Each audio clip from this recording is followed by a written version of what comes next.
Slink. Just was figured the best way to kind of go through this and convey it would be to do a quick video. So I'm just gonna.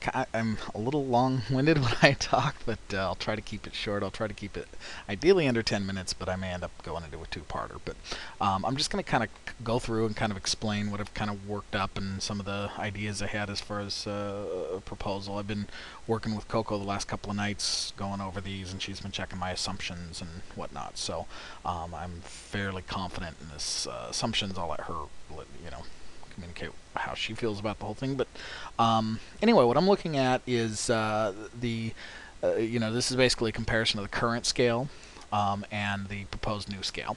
As I look at it, there's a couple of issues, basically.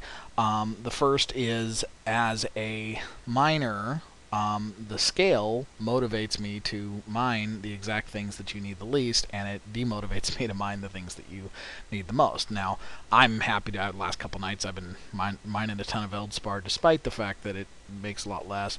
But I think it's important to have the system that at least brings some parity there. Without spending a lot of time on the math and the formulas and everything, just kind of give you an example of what I'm talking about. Veldspar in a cycle of in a mining cycle, regardless of my skill or whatever, in one cycle, if I mine X Veldspar, in that same cycle, or excuse me, the other way around, if in a cycle with one strip miner, for example, I mine X pyroxers in that 3-minute cycle in a strip miner, in that same minute I will mine exactly 3 times as many Veldspar in units. So given that units of Veldspar are worth a lot less, those should equal each other out. However, the current pay scale, one of the biggest issues is, even though I make 3 times as many Veldspar units in a cycle as I do pyroxers, the value of the pyroxers is 4 times as much.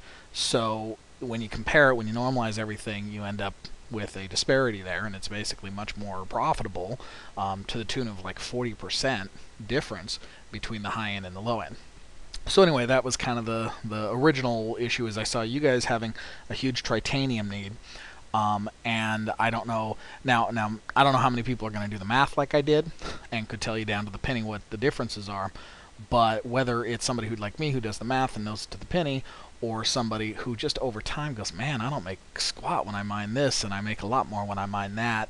Over time, I think that motivator will seep into the mind of most miners. Some will still mine what the corporation needs because they're more team oriented. Others will either not that won't sink in, or will just kind of naturally gravitate towards their own needs. So I think a system should rely somewhat on goodwill of members to assist the corporation, but I think it's also important to have a system that motivates the things that you want. So basically what I did is I took the 2 tables, I took the existing prices, I ran it through a lot of complicated stuff. Coco's gone over a lot of that, but we're trying to keep it pretty simple here. But basically took the 2 prices and came up with a revised version. Now this is base pay. Now I'm not sure how accurate this is, but I'll tell you how things were communicated to me about a week and a half ago.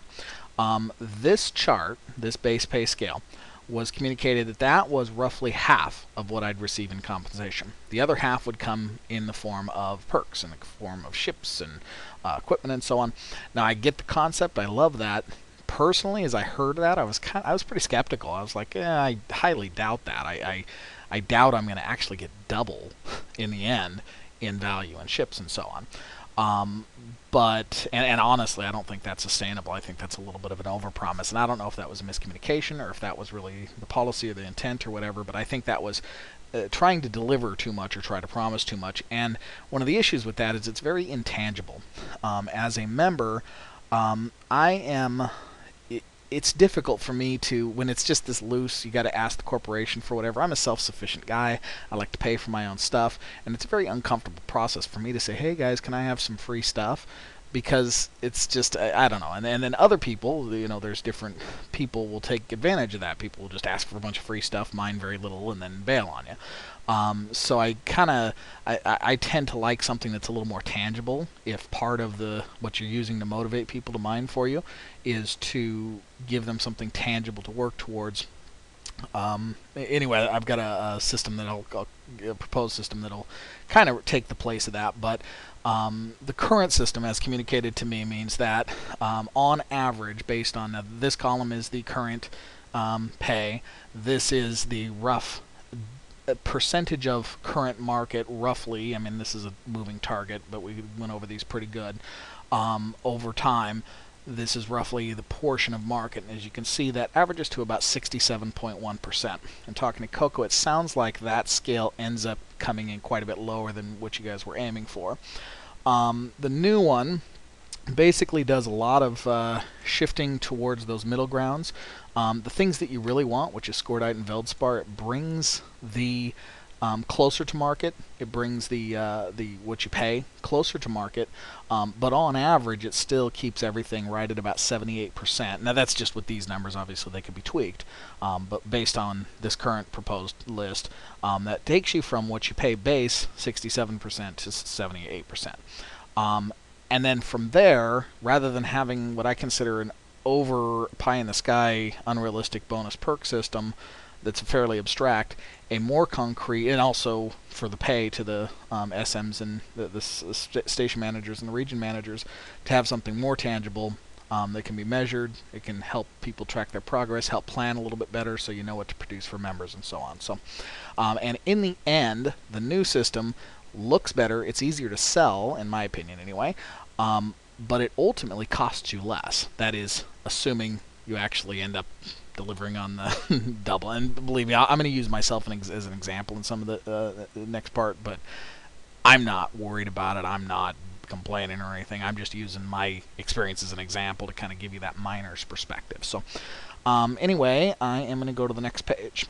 I'll come back to this once I make it through, but what I'm proposing is, in addition to base pay, to come up with a loyalty point and bonus pay system. And the idea there is that a new member joins, and they're basically a tier 1 member. And they have to spend a little while in the corporation mining for the corporation before they expand. As a tier 1 member, they accumulate 5% of the value. One thing to kind of cover here, this list I propose as one price list. The only time you're ever converting units of ore times a number to equal a value, I think you should only do it once. That keeps math and administrative and paperwork so much easier. Everything else can just be a percentage of that value, that pay value. So this is basically saying that in addition to, as a brand new member, in addition to this pay scale, you will, every time you turn in ore, accumulate 5% of its value in what we'll call loyalty points, just like the agents in the game and the NPC corporations use. And that can go towards purchasing, or not purchasing, but that can go towards, that basically is what we use to measure what you've earned in terms of perks and ships and equipment and so on. Now, as a brand new member, you only get 5%. As time goes on, once you've turned in 100 million, this says 1 million, but it should be 100 million. Once you've turned in 100 million in pay to us, or you've received 100 million in pay, that'll go from 5 to 10%. And if you stick around long term and you're a really good producer, once you hit 250 million, these are wrong numbers. It should be 100 million to 250 million. You hit 10%, and as soon as you reach that 250 million, you start earning 20%. And the I'm gonna have to break this because I'm coming up on about 9 minutes, and I'm certainly gonna need a part 2. So I'm gonna stop here and pick up where I left off. Stay tuned for part 2.